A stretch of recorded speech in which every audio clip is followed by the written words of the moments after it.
Hello friend, मेरी कहानी फोर्सली marriage में आपका स्वागत है।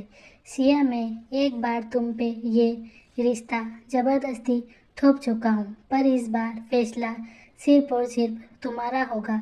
अगर तुम चाहो तो इस रिश्ते को एक मौका दे सकती हो, वरना मैं तुम्हें तुम्हारी मर्जी से तुम्हें इस रिश्ते से आज़ाद कर दूँगा। डिवोर्स पेपर रेडी करवा दूँगा।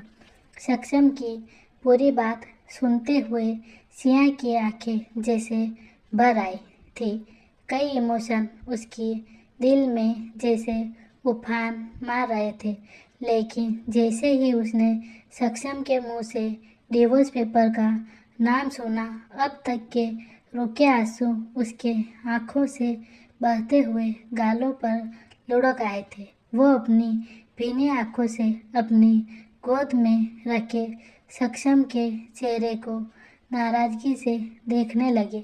जब सक्षम ने सिया का कोई जवाब नहीं पाया, तब उसने अपना सिर उठाकर सिया के चेहरे की तरफ देखा, जो उसे ही देख रही थी। दोनों की आंखें मिली और दोनों के दिल में जैसे एक हलचल सी मच गई हो।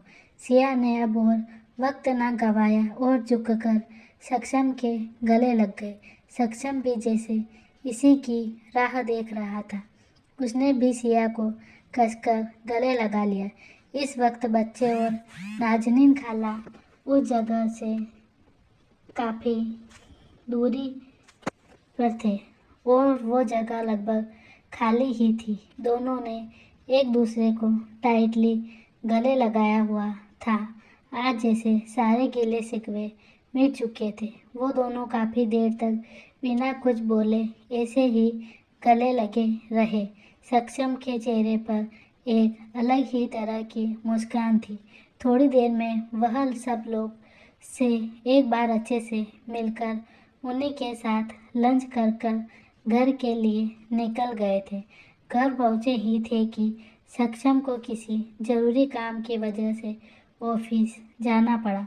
सक्षम ने घर पहुंचकर एक बार फिर सिया को गले लगाया और उसे घर पर छोड़कर खुद ऑफिस के लिए निकल गया। सिया का चेहरा आज काफ़ी खिला खिला था, जिसे घर में मौजूद दादी माँ ने भी देखा। सिया को खुश देखकर उनकी बुढ़ी आंखें भी जैसे चमक उठी थी। उनके मन को एक संतुष्टि मिली। रात के समय सक्षम घर आ गया था।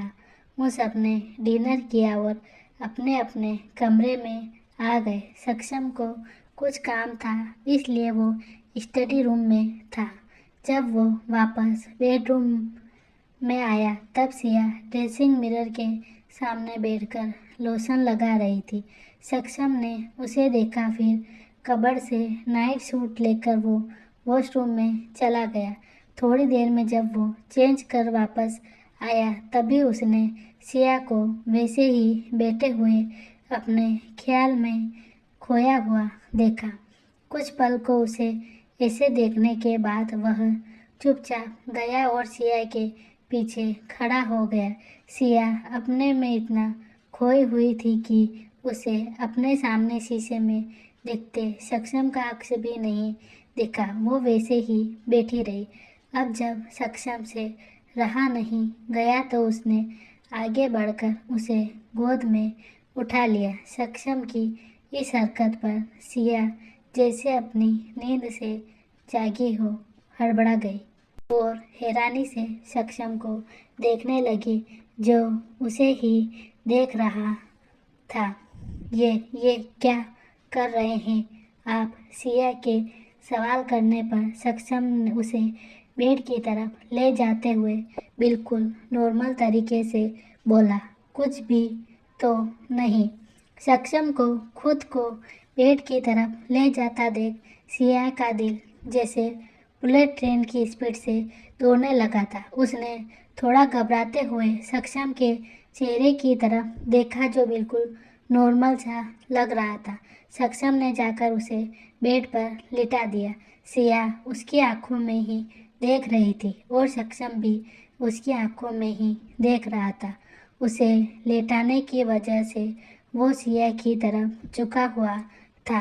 सिया को उसकी आंखों में न जाने कितनी हसरतें और शौकी दिखाई दे रही थी, जिससे वो खुद को जैसे कमज़ोर सी पा रही थी। सक्षम उसके तरफ और झुकने लगा। उसे अपनी तरफ झुकते देख सिया की सांसें थोड़ी धीमी हो गई और पलकें अपने आप झुकने लगी। सक्षम सिया के एक्सप्रेशन देख मुस्कुरा दिया और झुककर उसके ललाट को चूमते हुए इसके कानों में सरगोशी करते हुए बोला, गुड नाइट बीबी। सक्षम के होठों का स्पर्श अपने माथे पर होते ही सिया ने अपनी आंखें मूंद ली और उसकी सरगोशी सुन एक मुस्कान अपने आप ही उसके चेहरे पर आ गई। सक्षम उससे दूर हुआ और पास से ही एक तकिया लेकर सोफे पर जाकर सो गया। सिया उसे रोकना तो चाहती थी पर चाहकर भी हिम्मत नहीं कर पाई। लाइट बंद होते ही सिया ने सोफे की तरफ करवट ले ली जहाँ पर सक्षम सोया हुआ था।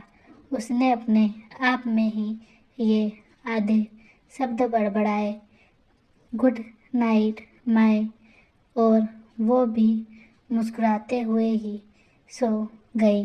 आज के लिए इतना ही। धन्यवाद।